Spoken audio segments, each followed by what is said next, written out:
প্রথমে এখানে আমরা গ্যাপটা দেখে নিই, অর্থাৎ তাদের যে গ্যাপটা কতটা আছে, অর্থাৎ ঠিক সেম মিনস কি বলবে নাম্বার সিরিজের মতো, ঠিক আছে? অর্থাৎ 12 এবং 16 গ্যাপটা কত? 4 গ্যাপ 8 এবং তারপর দেখি 16 থেকে 25 গ্যাপ কত? 16 অর্থাৎ 9। তোমরা কি একটা জিনিস বুঝতে পারতেছো?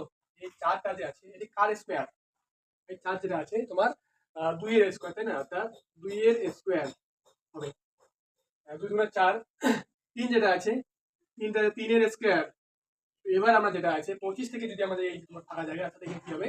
তো এখানে 2 এর স্কয়ার 3 এর স্কয়ার, এখানে আমরা 4 এর স্কয়ার দিয়ে দেখি তো হবে কিনা। কত হচ্ছে?